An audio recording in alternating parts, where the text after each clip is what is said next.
உலகெங்கிலும் நடக்கும் முக்கிய நிகழ்வுகளை குறுஞ்செய்தி வடிவத்தில் தெரிந்து கொள்ள ஆதன் செயலியை டவுன்லோட் செய்யுங்கள். ஆதன் செயலியை டவுன்லோட் செய்ய டிஸ்கிரிப்ஷனில் உள்ள லிங்கை கிளிக் செய்யவும். கலைஞர் இருக்கும்போது திமுக ஆட்சி மத்திய அரசு கிட்ட உரிமை கேட்ட அரசு. ஆனால் ஸ்டாலின் தலைமையில் இருக்கிற திமுக ஆட்சி வந்து ஒன்றிய அரசு கிட்ட உரிமை கேட்குற அரசு. அது மத்திய அரசு, இது ஒன்றிய அரசு. அனைத்து பேருந்திலும் அனைத்து மகளிருக்கும் இலவசம் நகர பேருந்துலன்னு சொன்னீங்க. ஆனால் சாதாரண பேருந்துல தான் இலவசம் போட்டிங்களா இல்லையா? அப்போ முழுமையாக நிறைவேற்று. சரி, இவ்வளவானா 7.5% வந்து அரசு பள்ளி மாணவர்களுக்கு மருத்துவக் கல்லூரியில் கொடுத்தாரா இல்லையா எடப்பாடி? இவர் என்ன சொன்னார் தேர்தல் அறிக்கையில்? நாங்கள் வந்தால் மீதி இருக்கிற 2.5% எய்டட் ஸ்கூல் பிள்ளைங்களுக்கு கொடுப்போன்னார்ல. 3 வருஷத்தில் எய்டட் ஸ்கூல் பிள்ளைங்க கொடுத்துட்டாங்களா? இதுக்கு என்ன பட்ஜெட் வேணும்? சில்லறை வர்த்தகத்தில் அந்நிய முதலீடு கிடையாதுன்னு நீங்கள் வியாபாரம் செய்கிறவங்க சொல்கிறது. ஆனால் லூலு மால் போய் 3000 கோடி ரூபாய்க்கு ஒப்பந்தம் போட்டு வரைக்கும் மால் கட்டுருக்கு. இப்போ கிராமத்தில் இருக்கிற ஒரு படித்த இளைஞர் கூட என்ன நினைப்பான்? ஆஹா, ஸ்டாலின் வந்தாருன்னா நம்மளுக்கு வேலை உடனே கிடைச்சிரும், அதனால தானே ஓட்டு போட்டிருப்பான். அப்போ இது எதுவுமே நீங்கள் செய்யல. நீங்கள் கிராமப்புறத்தில் போய் மக்கள் கிராம சபை கூட்டம்னு போட்டிங்க ஒவ்வொரு ஏரியாலையும் எதிர்கட்சி தலைவராக இருக்கும்போது. அப்போ உங்ககிட்டலாம் மனு கொடுத்தாங்க. அந்த மனுவெல்லாம் பார்த்துட்டு அதுலேருந்து தானே இத்தனையும் தேர்தல் அறிக்கையில் கொடுத்தீங்க. ஆதன் நியூஸ் நேயர்களுக்கு வணக்கம். முக்கிய நிகழ்வுகளை உடனுக்குடன் தெரிந்து கொள்ள ஆதன் செயலியை டவுன்லோட் செய்யுங்கள். டவுன்லோட் லிங்க் டிஸ்கிரிப்ஷனில் உள்ளது. இன்று நம்மோடு அரசியல் விமர்சகர் பொன் வில்சன் அவர்கள் இணைந்திருக்கிறார். வாருங்கள் பேசலாம். வணக்கம் சார். வணக்கம் பவித்ரம்மா. திமுக ஆட்சிக்கு 3 ஆண்டு காலம் முடிய போகுது. ஸோ இந்த 3 ஆண்டு காலம் திமுக ஆட்சி எப்படி இருந்தது? ஏன்னா முதல்ல இப்போது 10 வருடம்க்கு அப்புறம் திமுக ஆட்சி பண்ணும்போது மக்கள் மத்தியில் ஒரு பெரும் எதிர்பார்ப்பு இருந்துச்சு. திராவிட மாடல் அரசு, ஸோ நமக்கான புதிய ஒரு விடியல் கிடைக்கும் அப்படிங்கிற ஒரு விஷயம்லாம் எதிர்பார்க்கப்பட்டது. ஆரம்ப காலம் அந்த முதல் வருஷம் பார்த்திங்கன்னா இந்த இலவச பேருந்தாக இருக்கட்டும், பெண்களுக்கான விஷயம் பண்ணதாக இருக்கட்டும், இந்த எழுவர் விடுதலையாக இருக்கட்டும், நிறைய விஷயங்கள் பார்த்திங்கன்னா மக்கள் மத்தியில் அது கொண்டு சேர்ந்தது. கொஞ்சம் கொஞ்சமாக திமுக மீது மக்கள் அதிருப்தியில் இருந்தாங்க. நிறைய விஷயங்கள் ஊழலாக இருக்கட்டும், நிறைய விஷயங்கள் பார்த்திங்கன்னா மைனஸாக போய் முடிஞ்சது. ஸோ இந்த 3 வருஷம் எப்படி இருந்தது? அவங்களுடைய ப்ளஸ் எல்லாம் என்ன, மைனஸ் என்ன, இப்போ மக்களுடைய மனநிலை எப்படி இருக்குது அப்படின்னு நீங்கள் நினைக்கிறீங்க? ஏன்னா திமுக ஆட்சின்னு சொல்கிறத விட இது எப்படின்னா,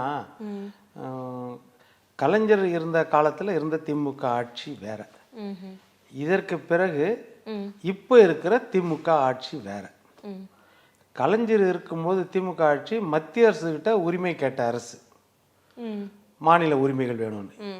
ஆனால் ஸ்டாலின் தலைமையில் இருக்கிற திமுக ஆட்சி ஒன்றிய அரசு கிட்ட உரிமை கேட்குற அரசு. அது மத்திய அரசு, இது ஒன்றிய அரசு. அவங்க கிட்ட உரிமை கேட்குற அரசு. அப்புறம் அது கலைஞரின் அண்ணா ஆட்சின்னு சொல்லுவார் கலைஞர் திமுக ஆட்சியை. இது திராவிட மாடல் ஆட்சி. கலைஞர் ஆட்சின்னு சொல்ல, அண்ணா ஆட்சின்னு சொல்ல, திராவிட மாடல் ஆட்சி அப்படின்னு சொல்லியிருக்காங்க. இது வரைக்கும் கலைஞர் பயன்படுத்தாத பதம் அதுதான். அந்த ரெண்டையும் சொல்றேன். ஒன்றிய ஆட்சின்றதும் கலைஞர் கருணாநிதி தமிழின தலைவர்னு சொன்னவங்க, ஆனால் அவர் அதை பயன்படுத்தலை. அதே மாதிரி திராவிட மாடல் ஆட்சி அப்படின்ற பதத்தையும் அவர் பயன்படுத்தலை. அதனால இது முழுக்க முழுக்க ஸ்டாலின் தலைமையில் இருக்கிற தனித்துவமான ஆட்சின்னு தான் நம்ம எடுத்துக்கணும். இந்த ஆட்சி வெற்றியா தோல்வியா இந்த 3 வருஷத்துல அப்படின்னா, திக்கு தெரியாத காட்டில் திசை தெரியாமல் பயணிக்கிறாங்க அப்படின்றது தான் இதுல உண்மை. ஏன்னா ஸ்டாலின் அவர்கள் கொடுத்த வாக்குறுதியில இப்ப நீங்க தமிழ்நாட்டில் எடுத்துக்கோங்க, எந்த வாக்குறுதியை அவங்க நிறைவேற்றிருக்காங்க? இல்லை எந்த தனித்துவமான ஒரு திட்டத்தை அவங்க சொல்லுங்க. ஏதாவது ஒரு திட்டம் உங்களால சொல்ல முடியுமா? அவங்க திமுக அரசு பெரிதும் பார்க்கப்படுறது இலவச பேருந்தா இருக்கட்டும், பெண்களுக்கான பேருந்தா இருக்கட்டும், இந்த உரிமை தொகையா இருக்கட்டும், இல்ல மாணவர்களுக்கு காலை உணவு திட்டமா இருக்கட்டும், அவங்களுக்கு 1000 ரூபாய் வழங்குறதா இருக்கட்டும், இதெல்லாமே மக்கள் மத்தியில, ஏழைகளுக்கு மத்தியில போய் சேரதானே சார்? இல்ல, நான் ஒரு முதல் விஷயம் சொன்னேன், தேர்தல் வாக்குறுதி சொன்னேன். 2 முழுமையாக நிறைவேற்றின தேர்தல் வாக்குறுதி. இன்னும் 2 இல்ல முழுமையா நிறைவேற்றின ஒரு வாக்குறுதினா கூட அதை முழுமையா நிறைவேற்றினாங்களான்னு கேட்கிறேன். அனைத்து பேருந்திலும் அனைத்து மகளிருக்கும் இலவசம் நகர பேருந்துலன்னு சொன்னீங்க. ஆனா சாதாரண பேருந்துல தான் இலவசம் போட்டிங்களா இல்லையா? அப்போ முழுமையா நிறைவேற்று. அதே மாதிரி தான் ரேஷன் கார்டு உள்ள அனைத்து குடும்ப அட்டைதாரர்களுக்கும், குடும்ப தலைவிக்கு, அதாவது குடும்ப அட்டையில் உணவுப் பொருள் வாங்குற அத்தனை குடும்பதாரர்களுக்கும் குடும்ப தலைவிகளுக்கும் 2,19,00,000 பேர் அனைவருக்கும் 1000 ரூபான்னு சொல்லிட்டு உரிமை தொகை தகுதி தொகைன்னு கொடுத்தீங்க. முழுசா நிறைவேற்றினீங்களா? அதாவது பொருளாதாரம்னு ஒன்று பார்க்கணும் இல்லையா சார்? என்னன்னா அவங்க ஆட்சிக்கு வந்த நேரமே ஒரு நெருக்கடியான நேரம் தான். கோவிட் இந்த மாதிரியான விஷயங்கள்லாம் இருந்தது. நிறைய பொருளாதார வகையில வந்து பாத்தீங்கன்னா நிறைய பிரச்சனைகள் எல்லாமே இல்ல நான் என்ன கேக்குறேன், இவங்க ஆட்சிக்கு வந்த பிறகு கோவிட் வந்துச்சா? இவங்க ஆட்சியில இருக்கும்போது கோவிட் இருந்தது. இவங்க எதிர்கட்சியா இருக்கும்போது கோவிட் இருந்துச்சுல்ல. அதே மாதிரி இவங்க எதிர்கட்சியா இருக்கும் போதும் 9 லட்சம் கோடி பற்றாக்குறை இருந்துச்சுல்ல. 6 லட்சம் கோடி பட்ஜெட் பற்றாக்குறை, 3 லட்சம் கோடி பொதுத்துறை நிறுவனங்களை இன்க்ளூடிங் மின்சாரத்துறை, போக்குவரத்து துறை முதற்கொண்டு 3 லட்சம் கோடி பற்றாக்குறை. இதெல்லாம் அவங்க தேர்தல் வாக்குறுதியில் கொடுத்துருக்குறாங்க. டிஆர் பாலு தலைமையில் இருக்க தேர்தல் வாக்குறுதியில் அதில் கொடுத்துருக்குறாங்க. அதிமுக அரசு 9 லட்சம் கோடி பட்ஜெட் பற்றாக்குறை வச்சிருக்குது. அப்படி இருந்தும் நாங்கள் நிறைவேற்றுவோம்னு சந்தேகம் உங்களுக்கு வரும். ஆனால் நாங்கள் நிறைவேற்றுவோம்னு சொல்கிறாங்க. இப்போ வந்து எப்படி பட்ஜெட் பற்றாக்குறையை சொல்லுவீங்க? இப்போ எப்படி கொரோனாவை சொல்கிறீங்க? இவங்க ஆட்சி கட்டில் மே 7ஆம் தேதி ஏறி அமர்ந்த பிறகு என்ன இக்கட்டு இவங்களுக்கு வந்துச்சு. இது நீங்க சொல்ற ரெண்டுமே இதுக்கு முன்னாடி இருந்தது. அது உங்களுக்கு தெரியும். தெரிந்துதான் தேர்தல் அறிக்கை கொடுக்குறாங்க. தெரிந்துதான் அனைவருக்கும் 1000 ரூபாய் சொல்றாங்க. தெரிந்துதான் வந்து முதியோருக்கு வந்து 1000 ரூபான்றது 1500 ரூபாய் ஆக்குவேன்னாங்க. தெரிஞ்சுதான் கல்வி கட்டணம் ரத்து பண்ணுவேனாங்க. தெரிஞ்சுதான் விவசாய கட்டணம் ரத்து பண்ணுவேனாங்க. இப்ப இதெல்லாம் அவங்க தெரிஞ்சுதானே பண்ணாங்க. இப்ப எதுவுமே பண்ணலன்னா அப்ப கேட்க மாட்டாங்களா? பழைய பென்ஷன் திட்டம் கொடுக்குறேன்னாங்களா, என்ன ஆச்சு? இதெல்லாம் வந்து பட்ஜெட் பற்றாக்குறைய காரணம் சொல்ல முடியும் நீங்க? சொல்லுங்க. சரி, இவ்வளவு 7.5% வந்து அரசு பள்ளி மாணவர்களுக்கு மருத்துவக் கல்லூரியில் கொடுத்தாரா இல்லையா எடப்பாடி? இவர் என்ன சொன்னார் தேர்தல் அறிக்கையில்? நாங்கள் வந்தா மீதி இருக்க 2.5% எய்டட் ஸ்கூல் பிள்ளைங்களுக்கு கொடுப்போம்னார்ல. 3 வருஷத்துல எய்டட் ஸ்கூல் பிள்ளைங்க கொடுத்துட்டாங்களா? இதுக்கு என்ன பட்ஜெட் வேணும்? இது அப்போ மனசு இல்லைன்னு அர்த்தம். அதனால டோட்டல் ஃபெயிலியர். இதுல ஒன்றும் ஸ்டாலின் அரசாங்கத்தை நம்ம மூடி மறைக்க வேண்டிய அவசியம் இல்லை. நிர்வாக திறமையின்மைன்றது வெளிப்படை தன்மையோடு தெரியுது. அதை தான் நான் கேட்குறேன். ஏதாவது ஒரு திட்டம், தனித்துவமான திட்டம், முழுமையா பயன்பெறக்கூடிய திட்டம் இவங்க சொன்ன தேர்தல் வாக்குறுதி நிறைவேற்றினாங்களா? இப்ப காலை உணவு திட்டம் நீங்க சொல்றீங்க. காலை உணவு திட்டத்துல தேர்தல் வாக்குறுதி 169வது வாக்குறுதியில இவங்க சொன்னது என்னன்னா, காலையில 1 கிளாஸ் பால் எல்லாருக்கும் கொடுப்போம் பள்ளி மாணவர்களுக்கு. ஆனால் தேர்தலில் இல்லாத வாக்குறுதி தான் காலை உணவு திட்டம். இப்போ காலை உணவு திட்டம் நம்ம தவறுன்னு சொல்ல, வரவேற்கிறோம், இல்லைன்னு சொல்ல. ஆனால் தேர்தல் வாக்குறுதியில் இல்லையே. தேர்தல் வாக்குறுதி இல்லாத ஒன்று நீங்கள் கொடுத்துருக்கீங்க. ஆனால் தேர்தல் வாக்குறுதியில் 100% அதில் கொடுக்கவே இல்லைன்னா அப்போ உங்கள் நிர்வாக திறமையின்மை தானே சொல்றது. அதானே இப்போ பிரச்சனை. அப்போ எதோ கொடுக்க முடியும், எதோ கொடுக்க முடியாதுன்னு தெரியாதே நீங்கள் தேர்தல் வாக்குறுதி கொடுக்குறீங்களா? இப்போ அதுதான் எந்த செக்டார் ஆஃப் பீப்புளுக்கு நீங்க செய்திருக்கிறீங்க. இப்போ அதுதான் இந்த 3 வருஷம் நீங்க ஆட்சி செய்திருக்கீங்க. இந்த 3 வருஷத்துல சட்டம் ஒழுங்கை கட்டுப்படுத்திருக்கீங்களா? போதைப் பொருள் கலாச்சாரத்தை கட்டுப்படுத்திருக்கீங்களா? இப்போ இதெல்லாம் நீங்க ஒவ்வொரு வரிசைப்படுத்தி சொல்லுங்க. எந்த விஷயத்துல என்ன செய்திருக்கிறாங்கன்னு நீங்க சொல்லுங்க. அதை நம்ம பாராட்டலாம். நம்ம வேணான்னு சொல்லி இப்போ காலை உணவு திட்டம் சொல்றீங்க, நம்ம பாராட்டுறோம். ஆனா சொல்லியே கொடுக்குறோம். 169வது வாக்குறுதியை நீங்க காலையில மில்க் கொடுப்பேன்னு சொல்லியிருக்கீங்க, 1 கிளாஸ் பால் கொடுப்பேன்னு. ஆனா அது என்னன்னா, நம்ம விவசாயிகளுக்கும் அது தன்னிறைவா இருக்கும். ஜெயலலிதா அம்மா ஆடு கோழி மாடு திட்டம் நீங்க ரத்து பண்ணிட்டீங்க. அன்னைக்கு வந்து அது கொடுத்ததால என்ன ஆச்சுன்னா, கிட்டத்தட்ட 30 to 35 லட்சம் லிட்டர் வந்து பால் கொள்முதல் பண்ணாங்க ஆவின்ல. அது தன்னிறைவா இருந்துச்சு. அந்த கிராமப்புற வேலை வாய்ப்பை கொடுத்துச்சு. நீங்க என்ன செய்தீங்க அது போலன்னு தான் கேட்குறோம். அது போல ஏதாவது ஒரு திட்டம் இருக்கணும்ல. இப்போ அம்மா உணவு திட்டம் கடந்த காலத்தில் கொண்டு வந்தாங்க ஜெயலலிதா அம்மா. அது போல எம்ஜிஆர் வந்து சத்துணவு திட்டம் மொத்தத்தையும் விரிவாக்கினார், காமராஜர் திட்டத்தை. அது போல வந்து நீங்க தனித்துவமான திட்டம் என்ன திட்டம்? எதுவுமே இல்லையே. சரி, எந்த துறை சார்ந்த மக்களுக்கு ஏதாவது செய்திருக்கிறீங்களா? விவசாய மக்களுக்கு எடுத்தீங்கன்னா நீங்க 33வது வாக்குறுதி விவசாய கடன் ரத்துன்னு சொன்னீங்க. நாங்க வந்து ரத்து பண்ணீங்களா? பண்ணல. சரி, நெல்லுக்கு குவிண்டாலுக்கு 2500 ரூபா கொடுப்பேன், கரும்பு டன்னுக்கு 4000 ரூபா கொடுப்பேன். 3 வருஷம் ஆச்சு, கொடுத்தீங்களா? இப்ப இதை கேட்பாங்களா இல்லையா? அப்ப நீங்க நெசவாளர்களுக்கு என்ன நெசவாளர்களுக்கு என்ன செய்திருக்கீங்க? நெசவாளர்களுக்கு அவங்களுக்கு கடன் உதவிக்கோ என்னத்துக்கோ தனி வங்கி ஆரம்பிக்கப்படும் கொடுத்துருக்கீங்க. உங்க தேர்தல் வாக்குறுதியில் கொடுத்துருக்கீங்க. நெசவாளர்களுக்கு அப்ப என்ன செய்தீங்க? மின் கட்டணத்தை உயர்த்தினீங்க, நிலை கட்டணத்தை உயர்த்தினீங்க, அப்புறம் பீக் ஹவர்ஸ் சார்ஜ் போட்டீங்க, இப்படி எல்லாம் போட்டீங்க. தனித்துவமா வேற என்னதான் செய்தீங்க? சரி, மாணவர்களுக்கு கல்வி கடன் ரத்துன்னு சொன்னீங்க, செய்தீங்களா? நீட் ரத்து சொன்னீங்க, செய்தீங்களா? அப்புறம் லேப்டாப்பு கட் பண்ணியாச்சு. நீங்க அதுக்கு பதில் டேபு மடிக்கணினியோட கை கணினி கொடுப்பேன் நீங்கள், 10 GB டேட்டாவோட கொடுப்பேன் நீங்கள், கொடுத்துட்டீங்களா? பெண் குழந்தைகளுக்கு மாணவிகளுக்கு ஒவ்வொரு பள்ளியிலும் ஒவ்வொரு கல்லூரியிலும் sanitary napkin automatic vending machine வைப்போன்னு சொன்னீங்க, வச்சிட்டீங்களா? ஆனால் நீங்கள் என்ன செய்கிறீங்க, மாலில் போய் ஆட்டோமேட்டிக் சாராய லெண்டிங் மிஷின் தான் வைக்கிறீங்க. இப்போ இது அப்போ அரசு ஊழியர்களுக்கு பழைய பென்ஷன் திட்டம் கொடுப்பேன், நீங்கள் கொடுத்துட்டீங்களா? போக்குவரத்து தொழிலாளர்களுக்கு நீங்கள் வந்த உடனே ஒரு குழு அமைச்சு 3 மாசத்துல உங்க கஷ்டத்துங்கெல்லாம் தீர்வு ஏற்படக்கூடிய அளவில் அந்த குழு பரிந்துரை ஏற்று அதை நாங்கள் நிறைவேற்றுவோம்னு சொன்னீங்க. இன்னைக்கு வரைக்கும் நிறைவேற்றிருக்கீங்களா? நிலுவைத் தொகை கொடுத்துருக்கீங்களா? 15th pay commission கொடுத்துருக்கீங்களா? பழைய பென்ஷன் திட்டம் அந்த போக்குவரத்து தொழிலாளர் கொடுத்துருக்கீங்களா? கொடுக்கல. இன்னைக்கு வரைக்கும் நான் இப்போ கூட பஸ் என்ன செய்றீங்க, புதுசாக நாங்கள் அறிவிப்போம் 7000 பஸ் போடுவோம் 6000 பஸ் போடுவோம் சொல்றீங்க. 3 வருஷம் கழிச்சு கூட போடுவேன் தான் சொல்றீங்க, போட்டுட்டான்னு இன்னும் சொல்லியே பஸ்ஸு. அப்போ இந்த தொல்லை இருக்குதுல்ல. சரி, இன்னும் வேணாம், 70 வயது நிறைவடைந்தவர்களுக்கு, முதியோர்களுக்கு, மூத்தோர்களுக்கு என்ன சொன்னீங்கன்னா, தமிழ்நாடு முழுக்க அனைத்து பேருந்திலும் இலவசம் நீங்க கொடுத்துருக்கீங்க. அந்த வாக்குறுதி 497வது வாக்குறுதி. 70 வயதுக்கு மேற்பட்டவர்களுக்கு தமிழ்நாடு முழுக்க இலவச பயணம் இன்னைக்கு வரைக்கும் நிறைவேற்றிருக்கீங்களா? முதியோர் ஓய்வூதியம் 1000 ரூபாய் 1500 ஆக்குவேன். நீங்க 2 வருஷம் கழிச்சு ஏதோ போனா போதும் கருணை தொகை மாதிரி 1200 ஆக்கிருக்கீங்க. அந்த மக்கள் கேட்கல, அந்த மூத்தவர்கள் கேட்கல, 1000 ரூபா தான் வாங்கிட்டு இருந்தாங்க. நீங்க தான் தேர்தல் வாக்குறுதியில் கொடுத்தீங்க, எனக்கு நீ ஓட்டு போட்டனா 1500 ரூபா கொடுக்குறேன்னு சொல்லி. இப்போ வந்து 1200 கொடுத்தீங்களா? என்ன அர்த்தம்? சொன்னது ஒன்று செய்யறது ஒன்று இல்லை. அப்போ இதெல்லாம் கேட்பாங்கல்ல. மின் கட்டணம் மாதம் ஒரு தடவை அப்படின்னு சொன்னீங்க, செய்யல. மின்சார கட்டணத்தை உயர்த்த மாட்டோம், நீங்க உயர்த்திட்டீங்க. சொத்து வரியை உயர்த்த மாட்டோம், நீங்க 487வது வாக்குறுதி. சொத்து வரி வந்து 4-5 மடங்கு மேலே ஏற்றிட்டீங்க.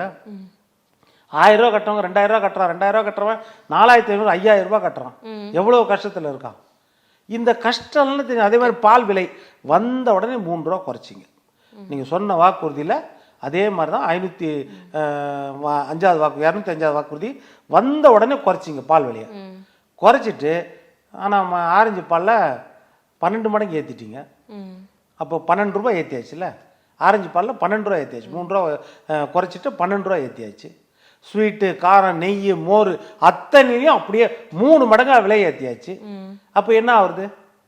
இப்போ இதுதான் நான் சொல்றேன், எந்த விஷயத்துல இந்த அரசாங்கம் நல்லது செய்திருக்குது மக்களுக்கு, அதுதான் இந்த அரசாங்கம் திக்கி திணறுது. என்ன செய்யறதுனே செய்யாம காரணத்திற்காக இந்த மாதிரி திக்கி திணறுதுங்கிற வார்த்தையை நீங்க சொல்லும் போது என்ன காரணம் சார்? ஏன் ஸ்டாலின் அவர்கள் இதெல்லாம் கவனிக்காம இருக்கிறாரு அப்படின்னு நீங்க நினைக்கிறீங்க? காரணம் அதுதான். என்னன்னா அவர் என்ன அது புரிஞ்சுக்கிறாரா அவரு என்னன்னே தெரியல. ஒண்ணு சோர்ஸ் ஆஃப் இன்கம்னா 3 வருஷம் கழிச்சு நீங்க சோர்ஸ் ஆஃப் இன்கம் எப்படி ரெடி பண்ணுவீங்க? அரசாங்கத்திற்கு வருமானத்தை எப்படி ரெடி பண்ணுவீங்கன்னா, நீங்க சொத்து வரி உயர்த்திட்டீங்க, மின்சார கட்டணத்தை உயர்த்திட்டீங்க, குடிநீர் கட்டணத்தை உயர்த்திட்டீங்க, எல்லாமே உயர்த்தியாச்சு. இதுக்கப்புறமும் நீங்க வந்து மக்களுக்கு தேவையானது செய்யல அப்படின்னா மக்கள் கேள்வி கேட்பாங்களா, எங்க ஒரு குறை நடக்குது, எங்க குறைபாடு இருக்குது அப்படின்றது. ஒரு பக்கம் கனிம வள கொள்ளை, ஒரு பக்கம் மணல் கொள்ளை, ஒரு பக்கம் டாஸ்மாக் கடையிலிருந்து அதுல அந்த வியாபாரத்துல கொள்ளை, எல்லா பக்கம் அதெல்லாம் தடுத்து நிறுத்தணுமா இல்லையா இந்த அரசாங்கம்? அப்போ அதுல இவங்க கான்சன்ட்ரேட் பண்ணுமா இல்லையா?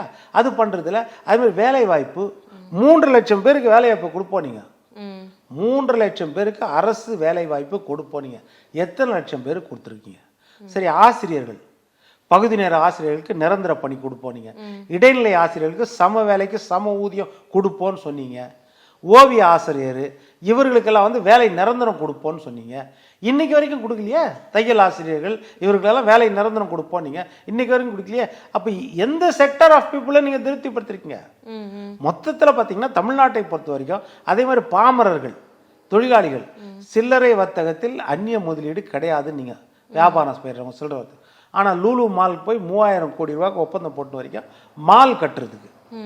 அப்ப சில்லறை வர்த்தகத்தில் அந்நிய முதலீடு என்ன ஆகும்? அது வேண்டான்னு சொல்லிட்டு இங்க இருக்கிற சில்லறை வியாபாரிக்கெல்லாம் பாதிப்பு ஏற்படுமா இல்லையா? நீங்க அங்கங்க மால் கிட்ட ஒப்பந்தம் போட்டீங்கன்னா. அப்ப இந்த மாதிரி கஷ்டங்கள் நிறைய இருக்குது.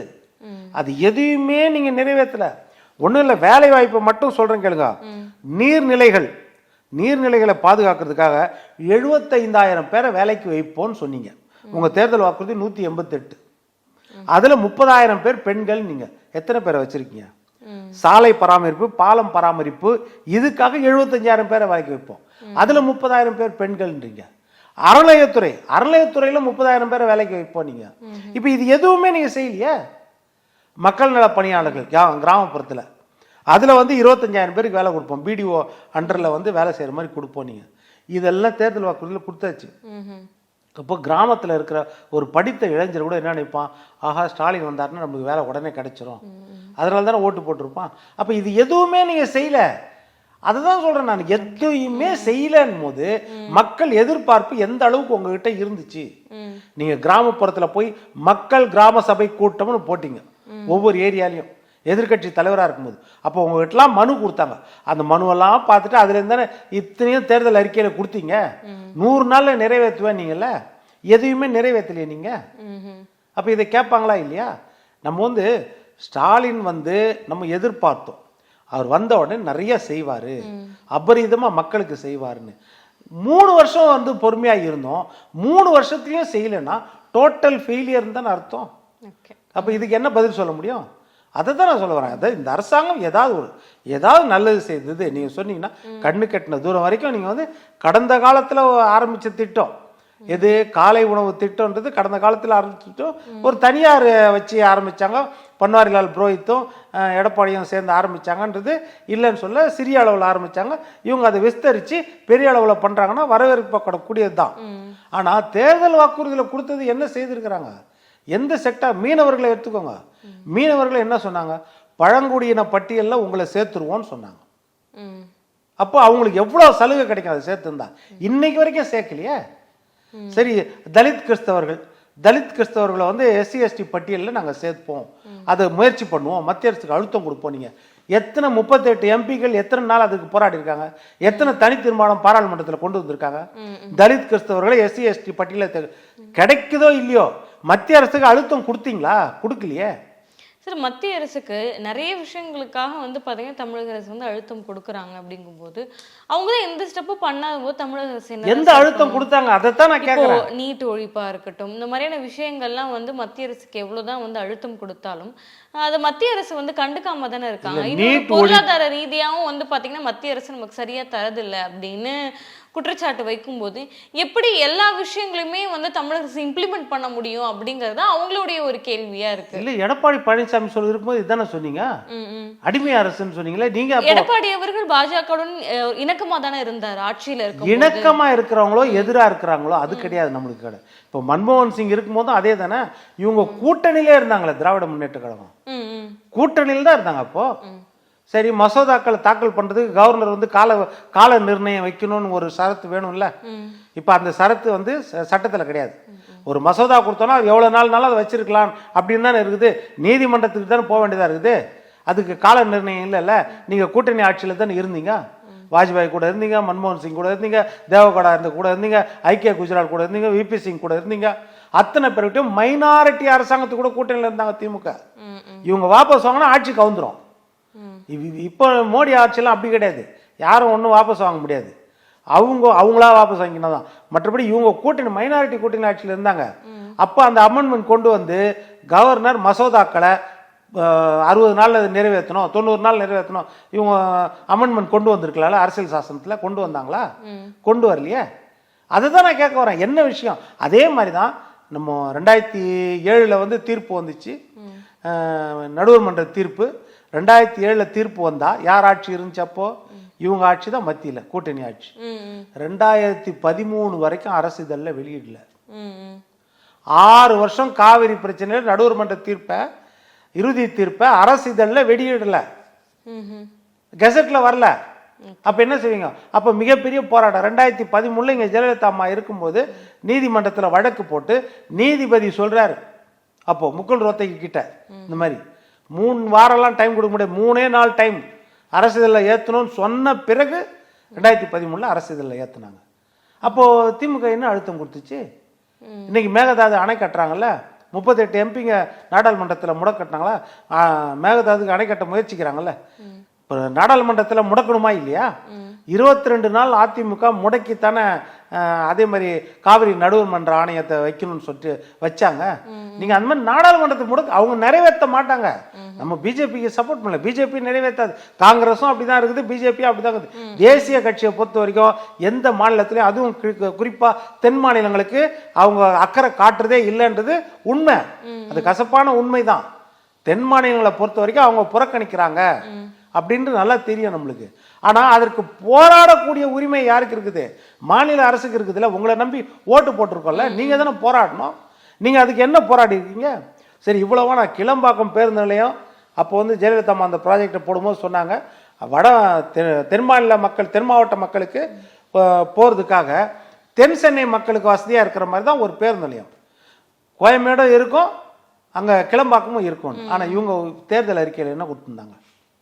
தேர்தல் அறிக்கையில் 439வது அறிக்கை, கிளம்பாக்கத்தை பற்றி ஸ்டாலினோ டிஆர் பாலுவோ ஒரு வார்த்தை சொல்லல. என்ன சொல்லிடுறாங்க? சிறுச்சேரியில் நவீன பேருந்து நிலையம், புறநகர் பேருந்து நிலையம் அமைக்கப்படும் சென்னை மக்களுக்காக. சிறுச்சேரியில தான் அமைப்பேன்னாங்க. அப்புறம் எதுக்கு கிளம்பாக்கத்தில் அவசர அவசரமா அமைச்சாங்க? கிளம்பாக்கத்தில் அமைச்சிட்டு கோயம்பேடை மூடியாச்சு. இப்ப கிளம்பாக்கம் போறவங்களுக்கு எவ்வளவு கஷ்டம், இங்கேருந்து எவ்வளவு பெரிய துன்பம் வடசென்னை தென் சென்னை மக்கள், வடசென்னை மத்திய சென்னை மக்களுக்கு. அப்போ இது எப்படி நிர்வாகம், எப்படி நீங்க சொல்லுவீங்க இதை? இப்ப இந்த விஷயம் எடுத்துக்கோங்க. அதே மாதிரி சென்னையிலேருந்து மெட்ரோ ரயிலில் கல்லூரி மாணவர்கள் கட்டண சலுகைனாங்க, இன்னைக்கு வரைக்கும் அது கொடுக்கப்படல. சரி, எண்ணூர்லேருந்து சென்ட்ரல் வரைக்கும், எண்ணூர் நம்மளுக்கு கழிமுகம், அங்க எண்ணூர்லேருந்து சென்ட்ரல் வரைக்கும் பக்கிங்காம் கால்வாயை சுத்தப்படுத்தி அதுல படகு போக்குவரத்து, பயணிகள் போக்குவரத்து செய்துட்டாங்களா? அதே மாதிரி தீவுத்திடலேருந்து இங்கே தீவுத்திடலேருந்து மாமல்லபுரம் வரைக்கும் பக்கிங்காம் கால்வாயை சீர்படுத்தி படகு போக்குவரத்து நாங்கள் நடத்துவோம் தேர்தல் வாக்குறுதியில் கொடுத்துருக்காரு. 438வது வாக்குறுதியா? அதை பற்றி கண்டுக்கவே இல்லை இன்னைக்கு வரைக்கும். அப்போ இதெல்லாம் என்ன கேள்வி? இதெல்லாம் வருமா இல்லையா? அப்போ அதை தான் நான் சொல்லுவேன். நீங்கள் தேர்தல் வாக்குறுதியில் ஒன்றா உடனடியாக நிறைவேற்றினீங்கன்னா தான் மக்கள்கிட்ட ஏதாவது திருப்தி இருக்கும். இன்னொன்று, நீங்கள் இந்த எலெக்ஷனை கணக்கில் போட்டு திமுக வந்து கோட்டை விட்டுறக்கூடாது. இந்த தேர்தலை பொறுத்த வரைக்கும் வந்து மோடியா மோடியா மோடியான்னு ஒரு பிம்பத்தை காமிச்சு இங்க ஓட்டு வாங்குவோம். இந்த தேர்தலில் ஓட்டு கிடைச்சாலும் சரி கிடைக்கலாம் சரி, அது மோடிக்கு எதிராக பிஜேபிக்கு எதிராக காமிச்சு வாங்கின ஓட்டு. இதே மாதிரி போயிருந்துச்சுன்னா 2026 திமுகவுக்கு மிகப்பெரிய அடி விடும் தேர்தல் நேரத்தில். ஏனென்றால் அதுதான் பெரிய கஷ்டமா இருக்கும். ஏன்னா இந்த மாதிரி எதிர்க்கிற மாதிரியான ஒரு கட்சி இருக்கு நீங்க நினைக்கிறீங்களா? அதிமுக அந்த அளவுக்கு ஒரு பவர்ஃபுல்லா இருக்கு, அந்த அளவுக்கு திமுக எதிர்த்து கேள்வி கேட்கறாங்க நீங்க நினைக்கிறீங்களா சார்? நிச்சயமா இருக்கும். திமுக, அதாவது தமிழ்நாட்டை பொறுத்த வரைக்கும் அதிமுகவும் மிகப்பெரிய கட்சி, முதன்மையான கட்சி அதிமுக தான் தனித்துவமா பார்த்தா. இன்னைக்கு வரைக்கும் தெரியாது. இப்ப நாளைக்கு இது வரைக்கும் எதிர்ப்பு ஓட்ட திமுக சந்திக்கல.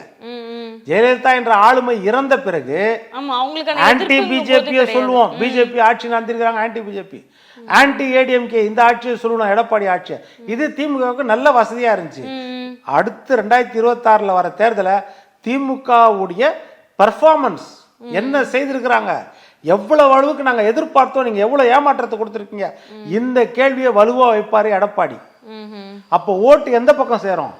நீங்க இங்க பிஜேபி திமுக எதிர்த்தாலும் சட்டமன்றத்தில் ஓட்டு விடாது, மற்ற கட்சிகள் எடுத்தாலும் பெரிய அளவில் ஓட்டு விடாது. இப்ப நாம் தமிழர் இருக்காங்க, மற்ற கட்சிகள் இருக்கிறாங்க, இல்லைன்னு சொல்ல. ஆனால் பெரிய அளவுல திமுகவை எதிர்க்கும் பொழுது அந்த ஓட்டு ஒருமுகமா சேரக்கூடிய இடம் இரட்டையில எடப்பாடி கிட்ட தான் சேரும். அப்போதான் தெரியும் இவங்களுக்கு அந்த கஷ்டம். அதனால ஸ்டாலின் அவர்கள் ரொம்ப கான்சன்ட்ரேட் பண்ணி தேர்தல் வாக்குறுதி மொத்தத்தையும் நிறைவேற்ற வழியத்தான் பார்க்கணும் ஒழிய இதுல ஜால்ஜாப்பு சொல்லிட்டு இருக்க கூடாது.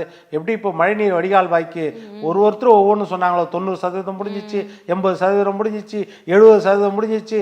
அதுக்கு அடுத்தது கேட்டீங்கன்னா வரலாறு காணாத மழை பெய்தால்தான் தண்ணி நின்றுச்சு. இந்த மாதிரி காரணங்கள் சொல்லி தட்டி கழிக்க கூடாது. சொன்னதை எல்லாம் நிறைவேற்றினாங்கன்னா தான் அடுத்த முறை மீண்டெழ முடியும். இல்லைன்னா 2026 அவங்களுக்கு ஜனநாயக முறைப்படி தேர்தலில் மிகப்பெரிய அடிதான் விடும் அப்படின்றது உண்மை சார். அதே மாதிரி இப்போ திமுகவுடைய பாதகங்கள் எல்லாமே சொன்னீங்க, சாதகம் அப்படிங்கிற விஷயம் பற்றியும் பேசணும்னு நினைக்கிறேன். இன்னொன்று, மக்கள் மத்தியில் அவங்களுடைய மனநிலை எப்படி இருக்குது? திமுக மீது அதிருப்தியில் தான் இருக்கிறாங்களா, இல்லை ஓகே அப்படிங்கிற ஒரு மனநிலையில் இருக்கிறாங்களா? ஏன்னா எந்த ஆட்சியாக இருந்தாலும் ப்ளஸ்ஸும் இருக்கும் மைனஸும் கண்டிப்பாக இருக்கும். ஸோ இது மக்கள் அவங்களோட மைனஸை எப்படி எடுத்துக்கிறாங்க நீங்கள் நினைக்கிறீங்க சார்? இல்லை, அதுதான், அதாவது மைனஸ் தான் அதிகமாக இருக்கும் எப்போவுமே. எடுத்துக்கிட்டிங்கன்னா நீங்கள் 50-50, 50% நல்லது செய்து 50% நல்லது செய்யலைன்னா கூட அந்த நல்லது செய்யாததான் மேலோங்கி நிற்கும். ஆனால் திமுக ஆட்சியில் 90% நல்லது செய்யலையேன்னு தான் சொல்கிறேன். அதனால தான் நான் திருப்பி திருப்பி உங்களையே கேட்குறேன், எந்த நல்லது அவங்க செய்திருக்கிறாங்க முழுமையாக மக்கள்கிட்ட சென்றடிக்கக்கூடிய அளவில் எந்த விஷயத்துல அவங்க நல்லது செய்திருக்கிறாங்கன்ற ஒன்றும் குறிப்பிடப்பட முடியும் இல்லையே. ஒன்னே ஒன்று சொல்றோம், நம்ம காலை உணவு திட்டம் வரவேற்கிறோம் இல்லைன்னு சொல்ல. மற்றது எல்லாமே நீங்க பாழடைந்து தானே இருக்குது. இப்போ சமூக நீதி, இவர் சமூக நீதி அனைத்து கட்சிகளையும் ஆல் இண்டியா லெவல்ல சமூக நீதி மாநாடுலாம் நடத்தினார். எல்லாருக்கும் அழைப்பு விடுத்தார். சமூக நீதியில திராவிட முன்னேற்ற கழகம் முன்னாடி நிற்கணும். வேங்க விவகாரம் ஆச்சு, இன்னைக்கு வரைக்கும் அதுல கண்டுபிடிக்க முடியலையே. திரௌபதி அம்மன் கோயில் கடந்த டிசம்பர் மாதம் 2022 அந்த பிரச்சனை நடந்துச்சு. அதுக்கப்புறம் கிட்டத்தட்ட 1.5 வருஷம் இது வரைக்கும் அமைதி பேச்சுவார்த்தை நடத்தி தோல்வி. கடைசியில நீதிமன்றத்துக்கு அந்த வழக்கு போய் விழுப்புரத்துல திரௌபதி அம்மன் கோயில் நீதிமன்றத்தில் அந்த வழக்கு போய் நீதிபதி ஆனந்த் வெங்கடேஷ் சொல்றாரு, அங்க பாத்தீங்கன்னா அந்த தர்மகர்த்தா ஜோதியே யாரோ அவர் தான் வழக்கு போட்டார். ஐயா ஒரு கால பூஜா நாங்க நடத்தணும் ஐயா கோயிலை திறந்துன்னு. அப்ப என்ன செய்தாரு, ஆனந்த் வெங்கடேஷ் சொல்றாரு, அந்த மக்களுடைய உணர்வை நம்ம புரிஞ்சுக்கணும், அதனால ஒரு கால பூஜையாவது ஒரு புதிய பூசாரியை நியமிச்சு நீங்க அங்க நடத்திட்டு அதுக்கப்புறம் மூடிடுங்கன்றாரு. டெய்லி காலையில ஒரு பூஜை மட்டும் கடவுளுக்கு பண்ணிட்டு மூடிடுங்க, பொதுமக்களுக்கு அனுமதி கிடையாது உள்ளோ. இந்த நிலைமையில 1.5 வருஷமா சமூக நீதி காத்த அரசுல இந்த மாதிரி இருக்குது கோயில். இப்ப இதுல எப்படி பேச்சுவார்த்தை பண்ணி உங்களால முடிவெடுக்க முடியல?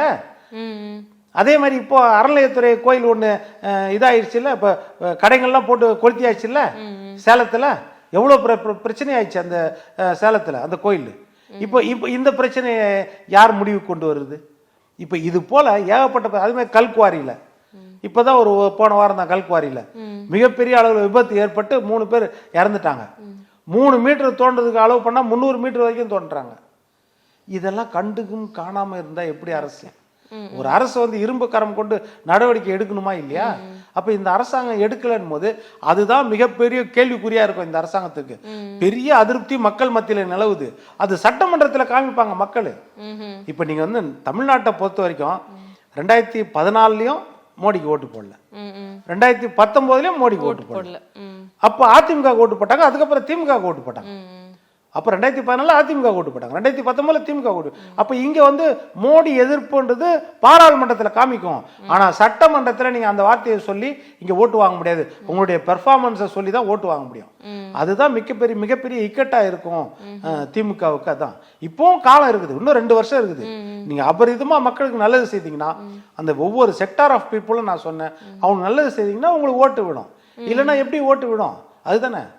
பாமர நீங்களும் நானும் பைக்ல போனோம்ல, நீங்க வாக்குறுதி கொடுத்தீங்களா, 504 வாக்குறுதி கொடுத்தீங்களா, பெட்ரோலுக்கு 5 ரூபா குறைப்பேன், டீசலுக்கு 4 ரூபா குறைப்பேன்னு ஓட்டு போட்டாங்கல்ல, 3 ரூபா மட்டும் குறைச்சிங்களா? 3 வருஷம் ஆச்சு, இன்னைக்கு வரைக்கும் குறைக்கலையே. அப்ப அதை குறைக்கணுமா இல்லையா? கேஸுக்கு 100 ரூபா கொடுக்குறேன்னாங்க இல்ல, என்ன பவித்திரமா சொல்லுங்க, கேஸுக்கு 100 ரூபா கொடுக்குறேன்னாங்க. இது என்ன பட்ஜெட் உங்களுக்கு? நீங்க சொன்ன வாக்குறுதியை நிறைவேற்றுமா இல்லையா? மத்திய அரசு 500 ரூபாய் ஏத்துட்டோம், 1000 ரூபாய் ஏத்துட்டோம், அதுக்கு போராடலாம், ஆர்ப்பாட்டம் பண்ணலாம், அனைத்து கட்சியும் கூப்பிடுங்க.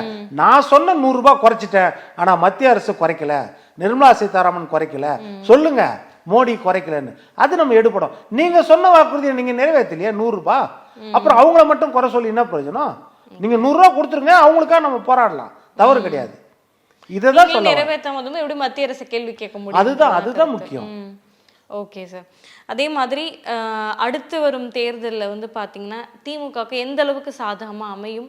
இந்த 2 வருடத்தில் அவங்க தன்னை மாற்றிக்கொண்டால் அது திமுகவுக்கு சாதகமாக போகுமா, இல்லை அதிமுக அடுத்து வருவதற்கான வாய்ப்புகள் நிறைய இருக்குன்னு நீங்கள் நினைக்கிறீங்களா? இல்லை, அதிமுக வர்றதுக்கு நிறைய வாய்ப்பு இருக்குது அப்படின்னு தான் நான் நினைக்கிறேன். ஏன்னா அதிமுக வந்து ஒருங்கிணைச்சு ஒற்றை தலைமையின் கீழே எடப்பாடியார் கொண்டு வந்துட்டார், அதெல்லாம் தெரிஞ்சிச்சு.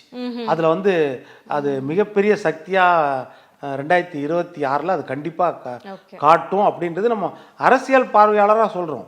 அதுக்கு அடுத்த கட்டத்தில் இருக்கும். இப்போ பிஜேபியும் தமிழ்நாட்டில் வளருது இல்லைன்னு சொல்ல, ஆனால் அந்த வளர்ச்சி வந்து சட்டமன்றத்தில் பிரதிபலிக்காது. இப்போதான் அவங்களுக்கு சேச்சுரேஷன் பாயிண்டா இருக்கும், இப்போ வாங்குறதா அது அதிகபட்ச ஓட்டா இருக்கும். ஆனால் அதுக்கு அடுத்த கட்டத்தில் பார்த்தீங்கன்னா நாம் தமிழர் கட்சி அவங்க நல்லா வளர்ந்துட்டு வராங்க, அவங்க கிட்டையும் அதிருப்தியா இருக்கிறவங்கலாம் ஒரு எதிர்பார்ப்பு இருக்கும். ஆனால் கட்டமைப்போடு இருக்கிற ஒரு கட்சி வந்து அதிமுக.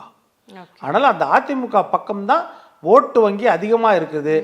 அதாவது பொதுமக்களின் ஓட்டும் அங்க சேர்ந்துச்சுன்னா அதிருப்தியோட மிகப்பெரிய வெற்றியை கொடுக்கும்.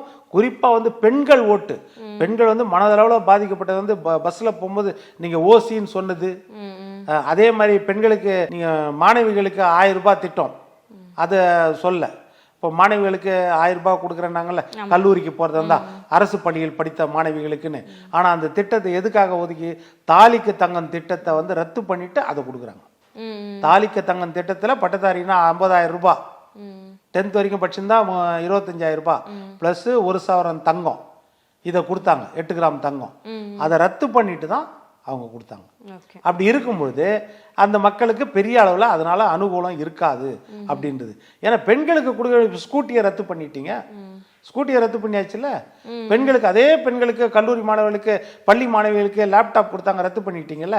இப்போ இதெல்லாம் ரத்து பண்ணி தான் நீங்க கொடுக்குறீங்க. அப்ப அந்த மைனஸ் ஓட்டு இருக்கும்ல, ஓட்டு எல்லாமே அதிமுகவுக்கு போக வாய்ப்பு இருக்குது. நீங்க வந்து அடுத்து நல்லது செய்தீங்கன்னா உங்களுக்கு கிடைக்கக்கூடிய வாய்ப்பு இருக்குது, இல்லைன்னு சொல்ல நான். அதே மாதிரி 2,19,00,000 பேருக்கும் 1000 ரூபான்றது கொடுக்கணும். ஏன்னா எடப்பாடியார் கொடுத்த வாக்குறுதினா 1500 ரூபா சொன்னார். எல்லா பெண்களுக்கும் ரேஷன் கார்டு உள்ள அத்தனை குடும்ப தலைவிக்கும் 1500 ரூபாய் அவர் சொன்னது. அதை நம்பாம தான் 1000 ரூபாய் நம்பி ஓட்டு போட்டாங்க ஸ்டாலினுக்கு. அப்படி இருக்கும்போது நீங்க அதை நிறைவேற்றணுமா இல்லையா? நிறைவேற்றலையே. இந்த சிக்கல் தான் நம்மளுக்கு இருக்குது. அதனால இதுதான் வந்து திமுகவை பொறுத்த வரைக்கும் பெரிய டிராபேக். என்னன்னா அது தலைமை இதை உணர வேண்டும். இதெல்லாம் நம்ம செய்யல அப்படின்றத யதார்த்தத்தை உணரணும். இல்லை எங்களால் முடிஞ்சது நாங்கள் செய்துட்டோம்னு சொல்லக்கூடாது. மழை வெள்ளம் மறுபடியும் 2 வருஷம் இருக்குது. இந்த 2 வருஷம் மழை வெள்ளத்தில் இப்போ தெரிஞ்சிடும். நீங்கள் இது வரைக்கும் சொல்லிட்டீங்க மழைநீர் வடிகால்வாய் வந்து எந்த அளவுக்கு கட்டணும் அப்படின்னு சொல்லிட்டு. இந்த முறை மழை நின்றுச்சுன்னா நீங்கள் காரணம் சொல்ல முடியாது. ஏன்னா திருப்புகழ் கமிட்டி கொடுத்த ரிப்போர்ட் இருக்குது. இதோட நின்றுச்சுன்னா நீங்கள் காரணம் சொல்ல முடியாது. அதனால் திமுக தன்னை திருத்தி கொள்ள வேண்டும், இல்லை என்றால் வருத்தப்பட வேண்டிய சூழ்நிலை ஏற்படும். நிறைய கேள்விகளுக்கு ரொம்ப ஒரு தெளிவான விளக்கத்தை கொடுத்துருக்கீங்க. அந்த திமுகவின் 3 ஆண்டு கால ஆட்சி எந்த அளவுக்கு மக்களை போய் சேர்ந்திருக்கு அப்படிங்கிறதையும் ரொம்ப தெளிவாக சொன்னீங்க சார். உங்களுடைய நேரத்திற்கு ரொம்ப நன்றி. நன்றி. மேலும் வேறொரு வீடியோவில் சந்திக்கிறேன். அதுவரை விடைபெறுவது பவித்ரா முருகேசன்.